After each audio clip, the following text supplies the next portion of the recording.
Hey everyone.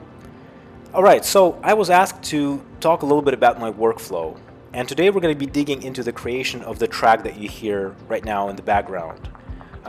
In the description below, you'll find a link to a raw unedited video of a session where I was creating this track from scratch. But this video is going to be dedicated to walking you through that session and explaining the thinking behind the decisions that I'm making. But before going there, I realized that I actually want to take a step back and talk a little bit about why are we even making a track that is like a pad and percussion? Why this kind of percussion? And I realized that it might be a kind of unusual approach and that it might be interesting to folks. So let me talk about this first. And here's where I want to start. Ultimately, good music is music that is aesthetically pleasing. And as producers, we think a lot about the technicalities of what we do, but I feel that, at least I remember, in the earlier days, that I didn't really think much about the aesthetics of what I'm producing. Exactly what am I trying to do here? And in many genres of music, in fact the genres of music themselves, you can think of them as these kind of aesthetic combos or aesthetic packages. A package of aesthetic decisions that was made by someone that turned out to be really interesting, so interesting in fact that audiences wanted more of it, and other producers wanted to tap into this specific field, this specific aesthetic, and produce something similar. And so if you're working with a genre, of course, just like any producer out there probably been in that phase, trying to get that exact sound could be frustrating, but the advantage is that once you do get it, you are sort of guaranteed, your music is gonna sound much better, even if you're not a completely experienced producer and not everything is perfect, but just by understanding which sounds to combine with which, what kind of tempo to use, what kind of melodies, what kind of style of development, all of these decisions, if they're already pre-made, then you can tap into this tested sort of package and deliver music that might sound actually very good. And I don't think that it's bad to use these things, these presets, this sort of aesthetic presets. I don't think that originality is everything. You might want to explore this, and this also has a lot of value. In fact, I would say that originality is somewhat overrated in my opinion in music. You don't necessarily need to be original in order to be an interesting artist. And so saying, hey, I want to work in this specific genre, in my opinion, is very, very cool. Now, when it comes to ambient, I feel that the situation is slightly different, right? If you look at some, say, house music, there are so many subgenres, and each genre will offer a specific aesthetic, and you might say, hey, as an artist, I want to tap into that. So I, for example, love micro house, raw minimal house, and I like the kind of sounds that are used there, and so I went for that. But when it comes to ambient, the situation is different. First of all, ambient is not even a genre, I argue. At least, it's a topic for a separate video, but I actually think that it's more like a compositional technique, which is why you can have things like ambient house, ambient rock, things like that. But okay, that's a separate discussion. But in ambient in general, maybe because it's usually regarded as such a minimal form of music, it's more of a free form, and I don't see too many established kind of genres here. Therefore, as an artist, you're frequently left one-on-one with whatever you have, and now you have to come up with an aesthetic that you want to go with. And that's sometimes difficult, but most importantly, we actually as producers, I think, rarely give it a lot of thought. But it's actually a lot of fun to do that, and the result could be awesome. So in fact, let me actually show you. So I created this pad. Okay, there you go. This is the pad we're going to be using in the track today, right? Okay, so what is this pad doing aesthetically? Well, it's pretty epic, right? It's very slow, lush. I'm also helping you a little bit there by adding crickets, so it kind of evokes something connected with nature, maybe an epic landscape like the one we're looking at right now. Maybe something like planet life, energy, something like that. Sure, these are cultural associations, but like something along those lines. We are existing in these cultural spaces, and I think this is a fairly common understanding of this kind of sound.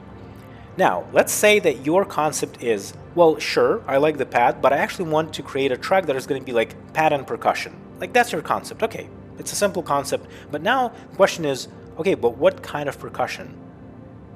And I think as soon as you begin asking these questions consciously, you suddenly realize, oh my God, there are so many options here. And you want to ask yourself, what kind of aesthetic quality do I want this track to project? So let's try a couple of options. So here's option 1, same pad. So let's say that we go for this.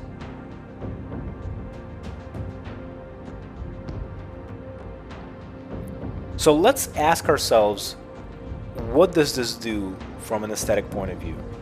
So what impression are we creating? Well, I think that we're basically expanding on the original idea of the pad. The pad is very slow, and so we have these very slow, deliberate drums. They are very natural. These are kind of ethnic percussion. It's like acoustic drums, very analog, right? And it's sort of continuing to be slow. It's very meditative. It's basically the same idea with the pad. And this is a good option. I sometimes go for this. It's not bad. But it's awesome if this option is a conscious decision. Like, yeah, that's what I want to do. Nothing wrong with like experimenting, of course, but like from time to time asking, is this what I'm going for? And then of course asking, is another option possible? And I was always interested in creating drama in ambient. In 2010, I wrote an article, you can find it on my website, based on my radiogram release, where I talk about the fact that I think that ambient is actually very powerful emotionally.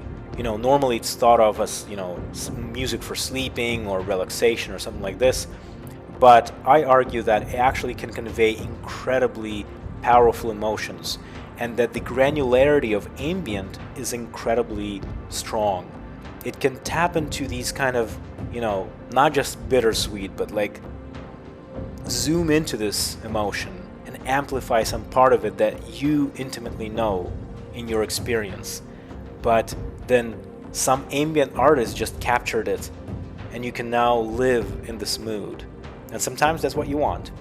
Now, it is also possible, therefore, to create a lot of drama with an ambient track. It doesn't have to be music for sleeping. But how do you do that? Well, let me show you another option. Same pad. In fact, I'll even switch the visuals. So let's listen to another option. Let me.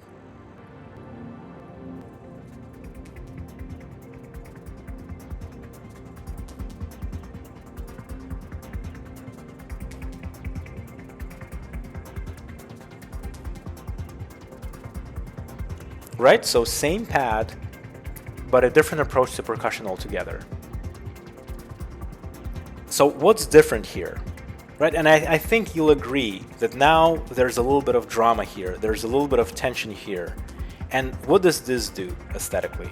Right, we asked this before about the previous version, what can we say about this version? Well, I think that this version offers a stark contrast to the pad. Right, the pad is slow, percussion is very fast. The pad is very kind of nature evoking.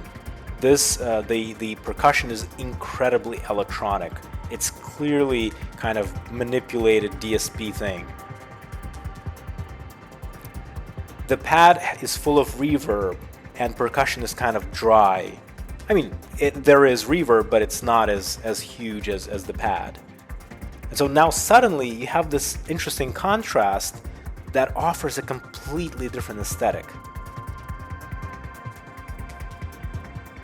And I feel that it is, like for me at least, this is so worth exploring, these kind of things, because you can then come up with aesthetics where you can even observe, you can listen to other people's tracks, and when you're asking these questions, this can allow you to be inspired on levels that are a little bit beyond what happened before, because sometimes we listen to a track and we say, oh wow, this is like awesome, but not necessarily analyze what exactly makes it awesome.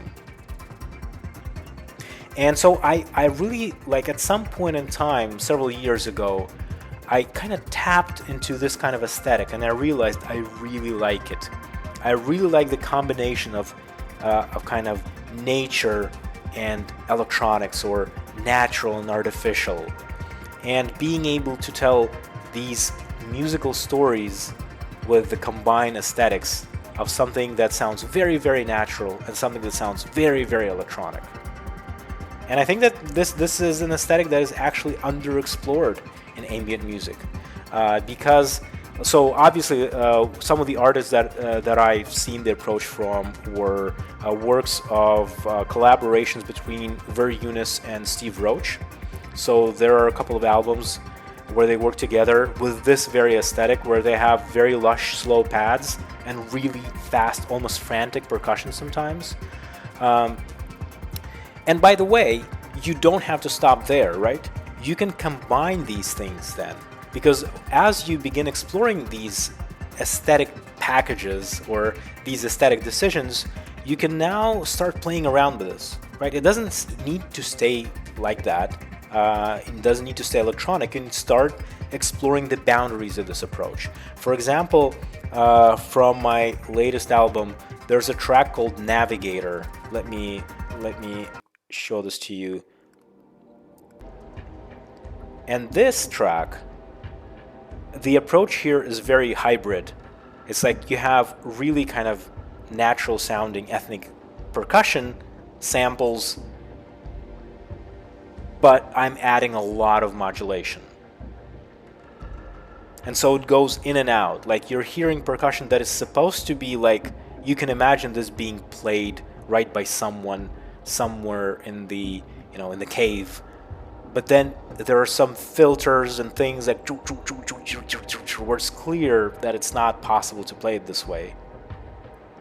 And this again, this is an aesthetic decision that I think changes the flavor of the music that you're listening to. And anyway, now the reason I'm saying this, apart from the fact that I just love theorizing about music and recognizing some of these aesthetic qualities and thinking about them, is also because in the track that we're about to take a look at, this is the approach, right? We're using this same pad. I think the crickets are even there, but I'm going for a very electronic beat, and you'll see a lot of modulation happening because that's what I'm doing. I'm contrasting the sort of slowness of the pad, its natural character, with a very electronic percussion. By the way, in the track, actually, the percussion is not as frantic, right? So it doesn't need to be. So I showed you slow percussion right now, fast percussion, but in the track we're going to be looking at right now, percussion is actually kind of moderate. All right, so now I think I've said enough about this, and we can maybe move on to the video. So I'm going to be playing it and commenting. I also have some notes here so that I can switch to relevant timelines, because the video is long, so I'm going to be kind of skipping through it. All right, so I'm switching to this screen now. This is just VLC Player playing the session that, again, I remind you can watch in full if you go to the description below and click on the link. All right, so what am I doing here? Well, the pad was created beforehand, but there's nothing special there. Just several notes played, reverb on top, some chords, whatever. Like, there's nothing. Like, I might make a video on pad making later on, but for here we want to talk about percussion more. Nevertheless, one of the things that is happening here is that I'm changing the pitch of it, right? So I rendered it, and now I'm changing the pitch. First of all, my initial concept was I want to go for a really low pad. I want to create a normal pad and then lower down its pitch, EQ it, and then have this kind of very soft background for the percussion track. And this is, by the way, also kind of an aesthetic decision. Like, I want this to provide a sort of very soft, very mellow backing to what is going to be a pretty electronic beat.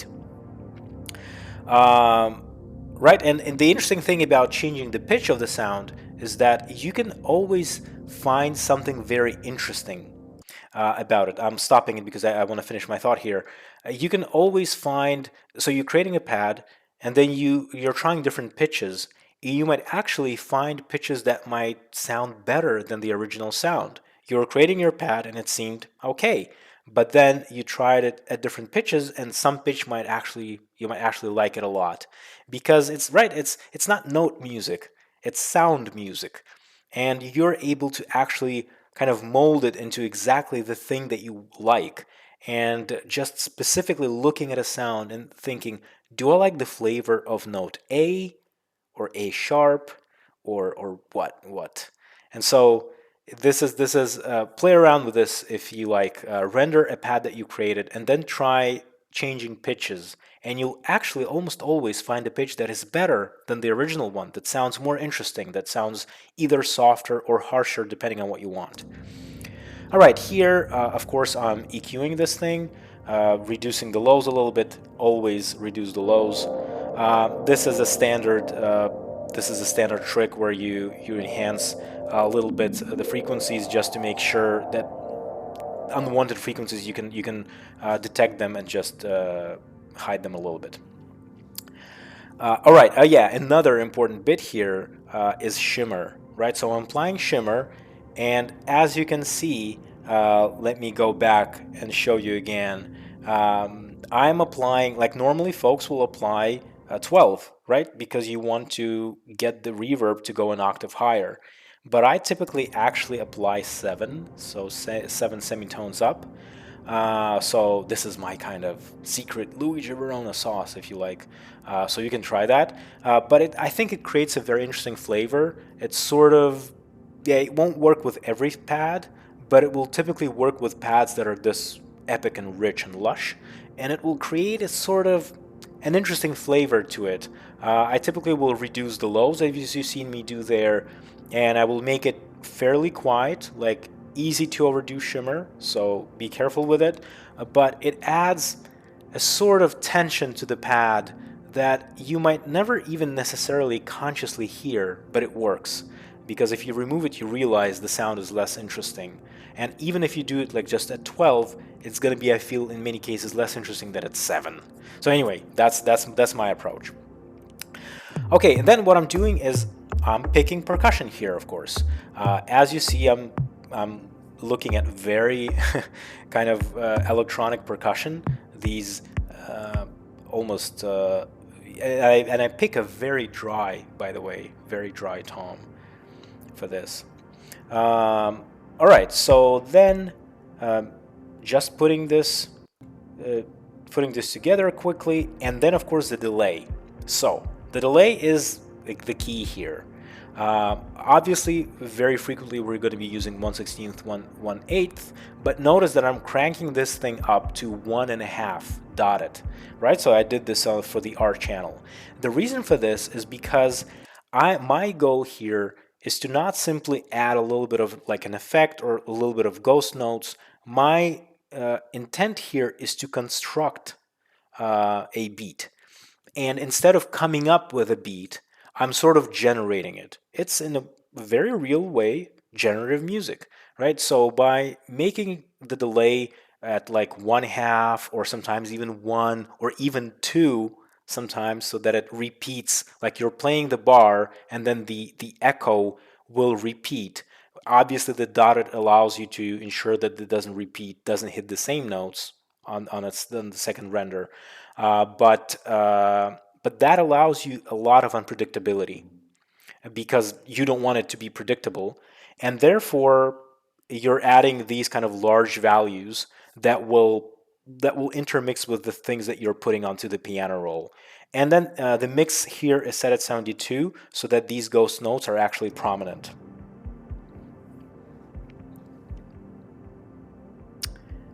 All right, so yep, a little bit of an EQ.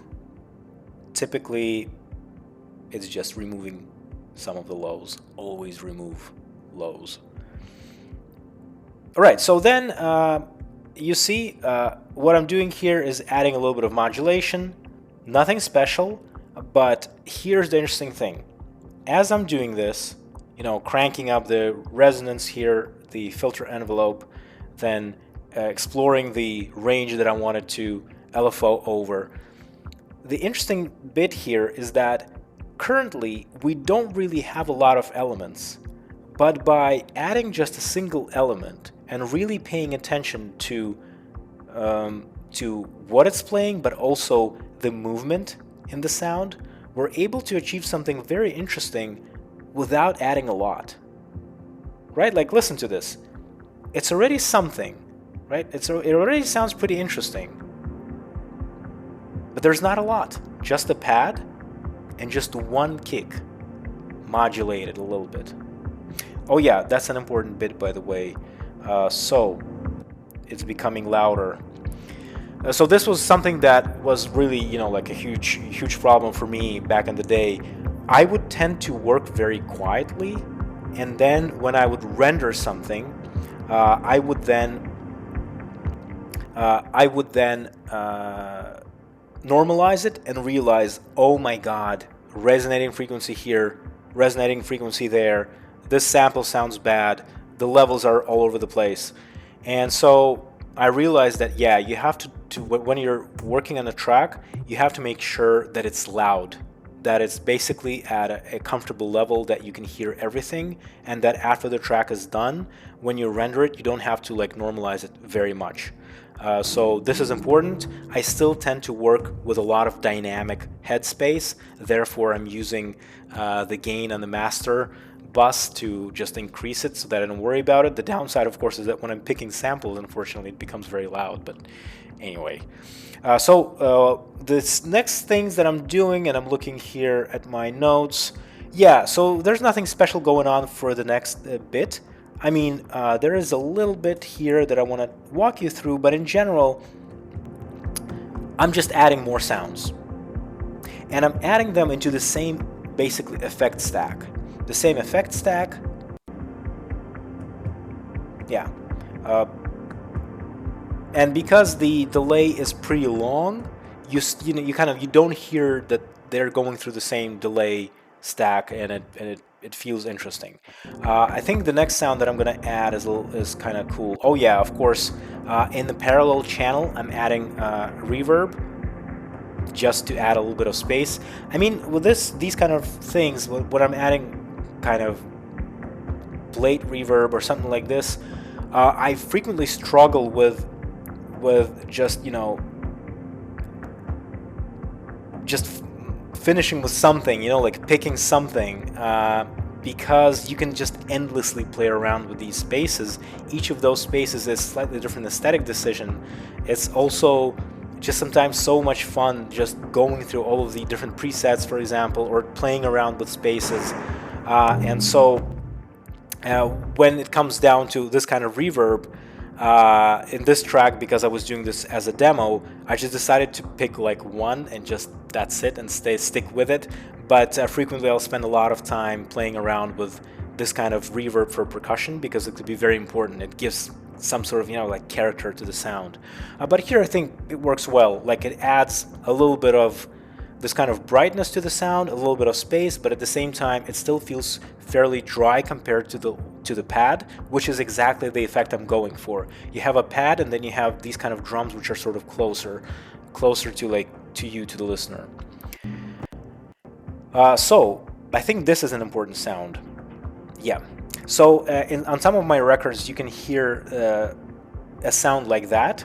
Usually the source of the sound doesn't matter. What matters is that I use a double pass low filter, and I make sure that it's really modulated, so you can hear all those. The reason why this is important is in relation to the aesthetic choices we talked about before. This is one of those sounds that really hint to the listener, hey, this is really modulated. Like, believe it or not, that's kind of like, apart from the fact that I like the sound itself, that is also part of what I'm doing here. It's building contrast to the rest of the sort of somber, kind of nature evoking sounds that we have.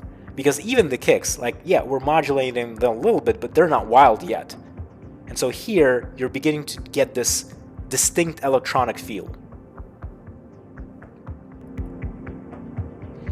And what I'm trying to do here is to create a pattern that would not feel like a pattern, right? That would feel a little random. And thanks to the modulation and the differences in volume that I'm setting up here, and you see the positions are not exactly on beat, some are off beat. This creates a pattern that doesn't feel predictable. And that's exactly what I'm going for here. Righto, so let's see what happens next. I'm continuing to add sounds. This time it's hi-hats. So important note about hi-hats. At some point you can't add new sounds to the same effect stack. And the reason for this is because if you add too many things to the same set of delays that are generating the beat, you begin to hear that it's all the same. And so it's good to vary these things and to make sure that, say, hi-hats use a completely different set of delays. Or you can add another percussion or have several percussive elements that are using separate delay stacks that have different settings so that it doesn't feel all the same and it feels more interesting. And so that's what I'm doing here for the next several minutes in the video. I'm just trying to find some, the delay settings that would work for this track, and eventually I'll arrive at something that I think works. I will also be adding some trills. See? Kind of, and I'm playing around with which notes to use, and I think eventually I end up using a completely different instrument for this. And the thinking here, by the way, is again it's a little kind of an electronic aesthetic, right? This is something that a drummer wouldn't play, a human player wouldn't do that normally. And so you're adding these kind of where it's clear that this is very electronic. And so this is also an element where I deliberately say, like, basically contrast it to a non-electronic element. So yeah, here you see I eventually arrive at a separate instrument, and then right, so I make sure that it's also it's heavily delayed, so you can hear that it's like this kind of electronic thing. All right, now comes a very important part, and this is something that I think could be pretty difficult to pick up from when you're just observing me doing this, but this is a very deliberate thing. So I pick a sound.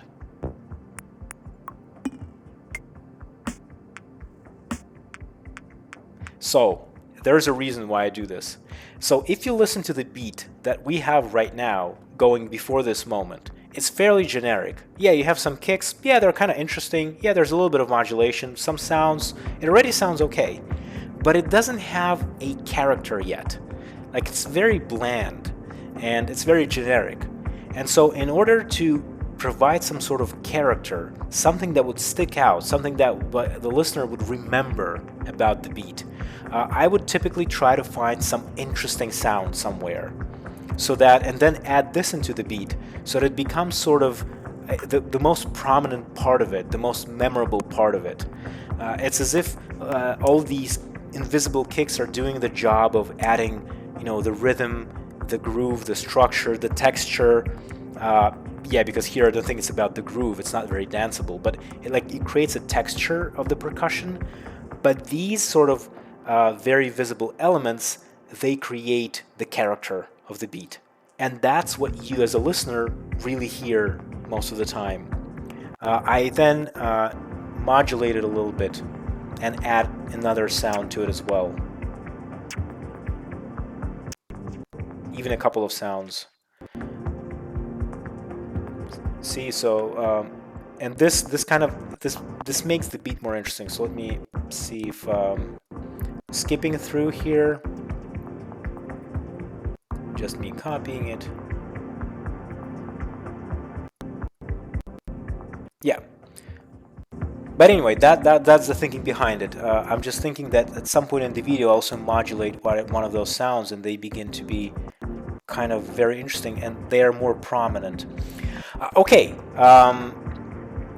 and this is, I think, the final part, and that is, okay, there are many ways to make the beat more interesting without like specifically adding variation into the beat itself.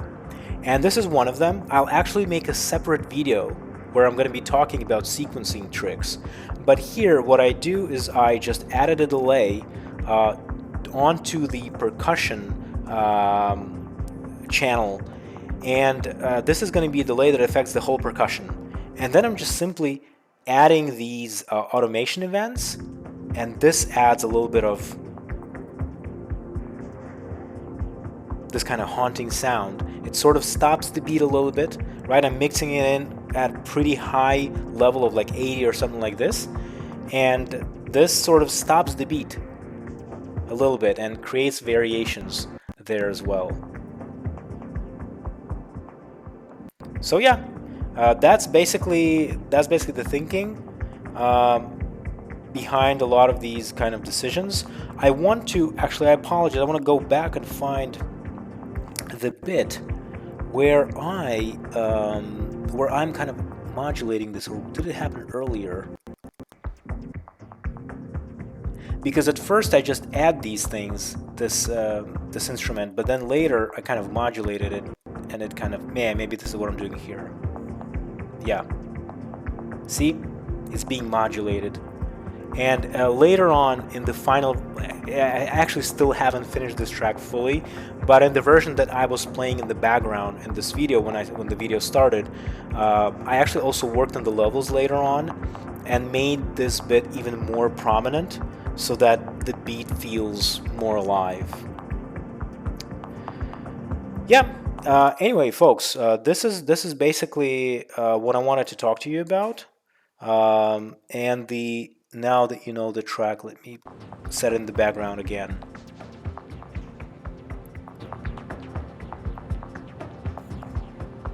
Yeah, you know, I like the aesthetic of this one.